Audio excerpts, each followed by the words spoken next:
Mais pourquoi l'Espagne a décidé de se rapprocher du Maroc, au détriment de l'Algérie?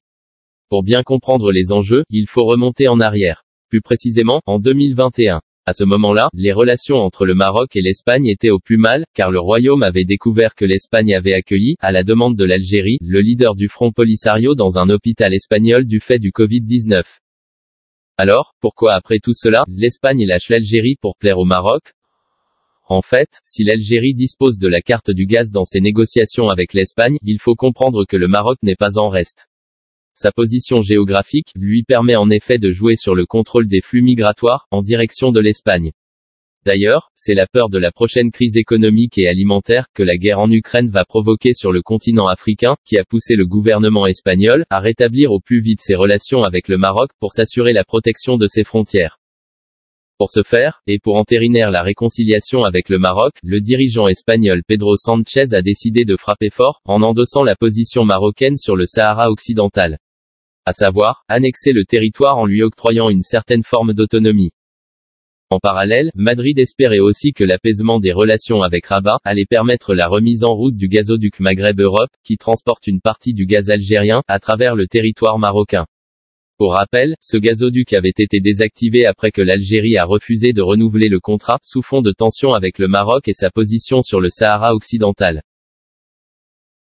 Par ailleurs, le gouvernement espagnol semblait espérer que la réaction de l'Algérie à son rapprochement avec le Maroc serait modérée et que, dans le contexte de l'envolée du prix du gaz, Alger y trouverait son compte. D'autant plus que Madrid a livré à Alger 2 anciens militaires, lanceurs d'alerte et réfugiés politiques en Espagne, que les généraux algériens voulaient absolument récupérer. L'hypothèse du gouvernement espagnol qu'Alger finirait bien par se calmer semble donc s'avérer fausse. En fait, c'est tout le contraire qui s'est produit. Le revirement historique de l'Espagne a déclenché la colère d'Alger. En effet, juste après que Pedro Sánchez ait ratifié sa position en faveur du Maroc, le gouvernement algérien a décidé de suspendre le traité d'amitié, de bon voisinage et de coopération signé en 2002 avec le pays ibérique. Au-delà du geste politique, cette décision a des conséquences pour l'économie espagnole. Car comme l'indique le journal El País, selon les données du secrétariat d'État au commerce, l'Espagne a exporté 1,242 milliards d'euros vers l'Algérie entre janvier et août 2021, 1,916 milliards d'euros en 2020, tandis qu'elle a importé 2,556 milliards d'euros, 2,511 milliards d'euros l'année précédente, principalement des hydrocarbures. L'Espagne est le 3e client de l'Algérie, après l'Italie et la France, et son 5e fournisseur, derrière la Chine, la France, l'Italie et l'Allemagne. L'autre grande crainte c'est que les exportations de gaz algérien soient affectées. En effet, l'Espagne est très dépendante du gaz algérien, elle en importe autour de 40% de sa consommation totale. Alors, même si les deux pays ont passé des contrats de longue durée, comme l'explique le journal Publico, ce qui pourrait arriver, c'est que la sanction soit imposée sous la forme d'une augmentation de prix, puisque les prix sont revus tous les 3 ans.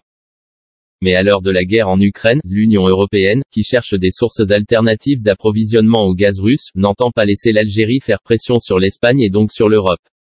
C'est ce qui explique la récente sortie d'Éric Mamère, chef du bureau de porte-parole de la Commission européenne, qui a déclaré que « la politique commerciale est une compétence de l'UE et les relations commerciales se font entre l'Union européenne et les pays tiers. Cela définit donc le cadre dans lequel nous opérons. Et les pays tiers qui commercent avec l'Union européenne, le font avec l'Union européenne, pas avec des pays individuels. » En d'autres termes, l'UE veut faire savoir à Alger que l'Espagne ne sera pas seule dans une guerre commerciale. Reste à savoir si cette intervention de l'UE sera suffisante pour calmer les tensions entre l'Espagne, le Maroc et l'Algérie. On en doute. Toutefois, l'Algérie a officiellement réagi aux propos de l'Union européenne, et semble démentir tout boycottage économique de l'Espagne. Est-ce une tentative de calmer les esprits? L'avenir nous le dira.